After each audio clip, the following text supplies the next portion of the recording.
Majesty King Letsitsa and elders, I come in peace and divine strength be upon all of us. It is with reverence that I take this moment to not only honor your presence, but your commitment to the sacred duty of restoration. Restoration of governance, restoration of our lands, our dignity, and our divine sovereignty. Your Majesty, this journey that we're on to free this nation will take your name and echo it across the ages of Africa, not merely as a monarch, but as a liberator in the lineage of Lumumba and Sankara and other freedom fighters that have fought for this continent. Lumumba once proclaimed, Africa will write its own history, and it will be a history of glory and dignity.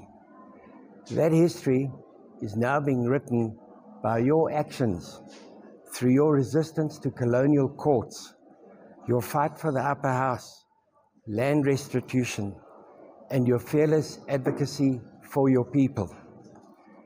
Your stand in the Bloemfontein High Court and Harry Smith and throughout the Bakaloko lands has not gone unnoticed.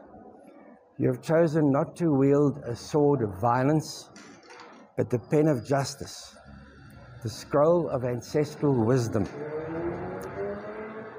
and the sacred call of divine law.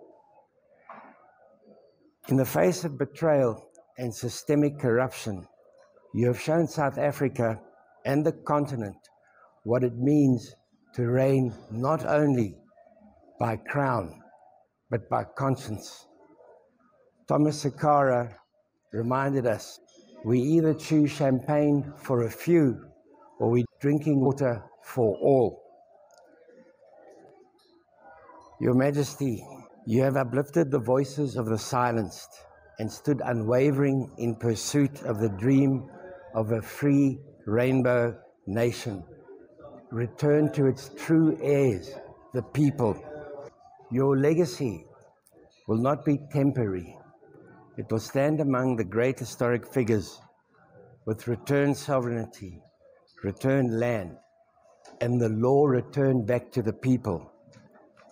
We do this not only in name, but in action. This is not merely a ceremonial moment where we hand over documents and agree to sign. We are not gathered here as observers. We are gathered here as architects of the future. For we are a nation at war. We are a nation under siege, not by visible armies yet, but by invisible empires, institutions, narratives, deep state organizations. And this is a war against the very soul of Africa.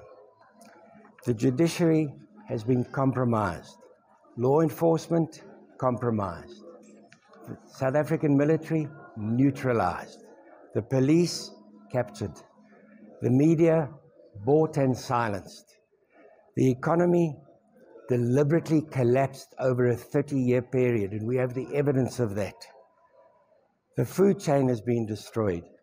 The fuel refineries have been shut down, and the courts no longer serve the people, but uphold the agendas of global corporate interest. The legal framework that governs us is a product of colonial logic and foreign design, which places us under admiralty law. That is the law that is being used in the courts against the people. The law of commerce, not the sacred law of the land. And we are the people of the land, bound by divine right and ancestral claim. The Constitution, in particular Section 1D, which currently enshrines adult suffrage, human suffrage, is a euphemism for slavery. So the moment you accept the South African Constitution by way of your registration at the IEC to vote, You have signed on to be a slave. And in view of the fact that this government has declared war on this nation and its people more than once, we are not only slaves, we are prisoners of war. And that is a legal definition of exactly where we stand. But the Constitution is an obstacle which we will lawfully overcome. In response to the silent siege that we are undergoing, we're not standing idle. We're mobilizing through lawful resistance and strategic remedy. We are preparing to establish a people's court. And these are some of the documents that are going into the draft of that people's court. I'm serving notice on the presidency of the corruption and crime and genocide against the people of South Africa, and also to demand a People's Bank and our own People's Court, which we are lawfully entitled to do. I'm also about to prepare documents to attack and show the nation that the courts have no locus standi.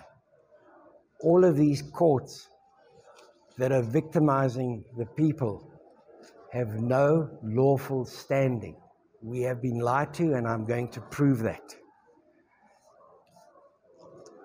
I'm going to hold banks, and especially Absa Bank, accountable for their complicity in systemic corruption and theft of funds. And that is a journey that I've been on for 5 years. I've taken the South African Reserve Bank to task for what's happening is the government has weaponized finance. So to get economic upliftment, humanitarian, it is impossible. The Reserve Bank is blocking it all. And we're going to establish a People's Bank. This is not a legal strategy. This is a continental awakening. We do not act alone. We act under divine instruction, under ancestral watch, and with the authority vested in us by the sacrifice and suffering of generations. Your Majesty, I express my solemn gratitude for entrusting me with the Bloemfontein High Court matter, and I pledge to carry my duties to the rightful end. The rightful end is the restoration of the Upper House, the restoration of the land to the Bakaloko nation, and the restoration of justice to all indigenous people. We are not leaders for fame. We are guardians of the promise of the future. We are not rulers of men. We are servants of destiny. Long live the sovereign kingdoms. Long live Your Majesty, King Letshitsa. Long live the Bakalo nation. And thank you. Kalaboko.